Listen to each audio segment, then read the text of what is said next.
Hello friends, कैसे आप सब लोग and thanks for watching my channel. Friends, इस वीडियो में हम पीएनसी इंफ्राटेक के बारे में डिस्कस करेंगे और ये इसका वीकली चार्ट है क्योंकि डेटा इसका पिछले 5-6 साल का अवेलेबल है। तो अब लॉन्ग टर्म के हिसाब से ज़्यादा डेटा नहीं है, फिर भी इनफ डेटा है कि हम ट्रेंड को देख सके। लेकिन इससे पहले मैं चाहूँगा कि आप थोड़ा इसके डेटा के ऊपर हम ध्यान दें। तो यहाँ पे देखिए, आपको अगर बेसिक देखना है तो जाहिर सी बात है, इंफ्राटेक बोले तो इंफ्रास्ट्रक्चर या रियल एस्टेट इंफ्रास्ट्रक्चर या ब्रॉड कैटेगरी, उसमें इंफ्रास्ट्रक्चर में ये काम काज करता है। और यहाँ पे आपको दिखेगा कि building, operating and transfer projects, hybrid annuity model, मतलब जितने भी आपको यहाँ पे इंफ्रास्ट्रक्चर से रिलेटेड, पूरे तो नहीं लेकिन मेजर जो कॉन्ट्रैक्ट्स हैं, मेजर जो डेवलपिंग की चीज़ें हैं, वो सब ये स्टॉक करती है। अब देखिए यहाँ पे कि 4,000 करोड़ का मार्केट कैप है और इसका ग्रोथ देखिए आप, रिटर्न ऑन इक्विटी ROC 21+ % है, बहुत अच्छी बात है। सेल्स ग्रोथ आपका 35% है। उस हिसाब से आपका जो स्टॉक भी है वो अंडर वैल्यूड है। इसका मतलब है ये ऊपर जाएगा यहाँ से, सीधी सी बात है। ये अगर 20-25% का यहाँ पे दे रहा है, ऊपर से देखिए यहाँ पे ये ROC है इसका, और उसके बाद ये ROC जो है 28-20%, 11% तक आया था 2015 में। उसके बाद फिर ऊपर गया, फिर 17-13%, और 13% से 22% का जंप किया है। और सबसे अच्छी बात है कि यहाँ पे अभी पता नहीं ये एक एक टाइम का है या कुछ, एक क्वार्टर का है या कुछ, लेकिन यहाँ पे जिस तरीके से इन्होंने डेटा डेज कम किया कि 19 दिन में इनका प्रोजेक्ट का पैसा ऑन एन एवरेज मिल जा रहा है, मतलब ये बहुत बड़ी बात है। क्योंकि आप देखिए, इससे पहले इंफ्रास्ट्रक्चर के प्रोजेक्ट्स कभी भी छोटे नहीं होते, और 19 दिन में मिल जा रहा है, मतलब अगर ऐसा हो जाए तब तो मतलब कैश रिच कंपनी हो जाएगी। ये बहुत ही बड़ा पॉजिटिव है इस कंपनी के लिए। आई डोंट नो कि ये सस्टेनेबल कितना होगा, क्योंकि इंफ्रास्ट्रक्चर कंपनी में इतना शॉर्ट टर्म का देखा नहीं गया है। अगर मैं L&T का भी बोलूँ यहाँ पे, अब मेरे को देखने का इच्छा हो रहा है, क्योंकि देखिए, मेरे को डायरेक्ट कंपैरिजन तो नहीं कर सकते, लेकिन फिर भी मैं यहाँ पे L&T का देखना चाहूँगा कि इनका रिसेंट क्या है। सो इनका 102 डेज है, क्योंकि सबको पता है इनके प्रोजेक्ट्स बड़े होते हैं। तो इतना तो चाहिए होता, लेकिन अब ये अगर 19 दिन का अगर बोल रहा है तो मतलब ये एक्सेप्शनल को है। यहाँ पे ये जो कंपनी है, ठीक है, ये कंपनी एक्सेप्शनल 19 डेज पे ले आया है।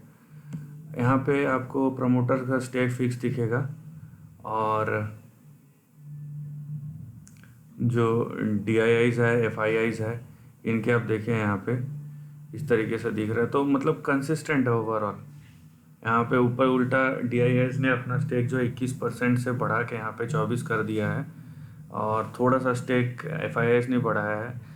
किनका घटा है? 16 से 13% पब्लिक का हुआ है।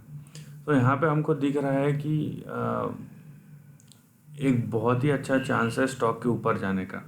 नाउ अब ये कहाँ जा सकता है, कहाँ तक जा सकता है, ये बड़ी बात है। यहाँ पे एक चीज़ समझ लीजिए आप कि ये एक इंफ्रा स्टॉक है, तो जब भागेगा बहुत तेज़ी से भागेगा, लेकिन आपको थोड़ा सा अपने आप को रोक के, फिर ये कोई ऐसा ट्रेंड नहीं है इसका। अगर 5-6 साल का ट्रेंड देखें, ये ट्रेंड अप ट्रेंडिंग नहीं है, फ्लैट चार्ट है।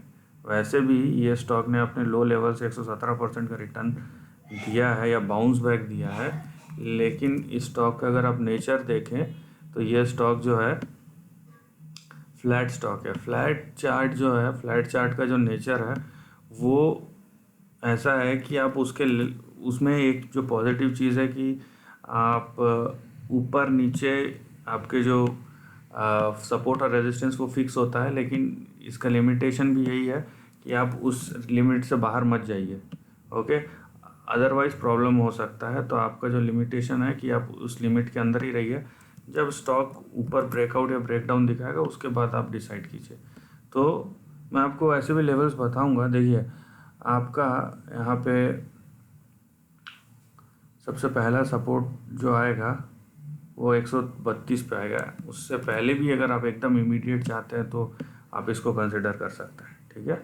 आपका सबसे इमीडिएट सपोर्ट आता है यहाँ पे 159, 159 के नीचे 133, 133 के नीचे 127, 127 के नीचे 101 और 101 के नीचे जो प्रीवियस मार्च का लो है वो 81, ये आएगा आपका।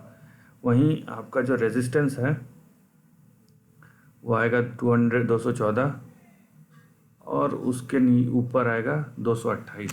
नाउ फिलहाल आप जो अपना ऑप्टिमिज्म है ना 228 तक रखिए, ठीक है। 228 के ऊपर चले जाने दीजिए, उसके बाद आप चाहे तो और जब और चले जाएगा तब और ऑप्टिमिस्टिक हो सकते हैं, उससे ज़्यादा मत ऑप्टिमिस्टिक होइए। नाउ यहाँ पे बात यह है कि अब ये अगर मान लीजिए बोलेंगे कि 231 के ऊपर गया तो क्या, ठीक है। अगर वैसा करना है तो उसके लिए हाँ एक चीज़ बताया जा सकता है कि अगर मैं यहाँ से यहाँ तक का लेंथ यहाँ पे मापता हूँ तो 162% है, ठीक है। तो अगर ये 231 235 ऐसे लेवल पे सस्टेन करता है तो ब्रेकआउट के बाद सेम आप यहाँ पे उतना ही रिटर्न ऊपर के साइड में एक्सपेक्ट कर सकते हैं कि ये कहाँ तक जा सकता है। तो आप देखिए अगर ये 231 32 के ऊपर सस्टेन हुआ और ब्रेकआउट हुआ तो नेक्स्ट जिसका टारगेट है 560 562 इस लेवल तक ये जा सकता है। ये मल्टी ईयर टारगेट है, तो ऐसा नहीं है कि 2-4 महीने में, ऐसे 2-4 महीने में गया तब आप फिर से रिव्यू कर लीजिएगा। फिर मैं उस तरीके से नहीं बताता 2 महीना 4 महीना और 2 दिन 4 दिन, और ये सब सपोर्ट लेवल्स को आप इस्तेमाल कर सकते हैं अपने short term support and resistance के लिए भी, जहाँ पे चले जाए, ठीक है। अभी कोई मतलब नहीं रह गया है कि इस टाइप के मार्केट में कि 4 दिन में आ जाएगा 5 दिन में वो आ जाएगा, क्योंकि स्टॉक्स 5 दिन में ही डबल हो जा रहे हैं। सो आपको एफडी की ज़रूरत नहीं है। एक स्टॉक अगर अच्छा पकड़ लिया है या तो आपका जो 1 महीने का रिटर्न है, हम 10,000 लगाइए 20,000 निकल जाएगा स्टॉक से। और अगर आप उस पर 15% ऐसा शॉर्ट टर्म कैपिटल गेन्स भी देते हैं या 18% का भी देते हैं तो आप बोलिए कि मोटा मोटी आपके पास 20% 80% का आपका गेन बचता है। मतलब आप 1 महीने में जो आरडी लगाते हैं जिसका साल भर का रिटर्न 80% नहीं होगा, वो आपको 1 महीने में दे देगा कमा के एक stock. So this is the difference. But any how ये मल्टी ईयर टारगेट है तो थोड़ा सा आप उसी हिसाब से अपना पेशेंस रखिएगा, बाकी उससे पहले हो गया तो अच्छी बात है।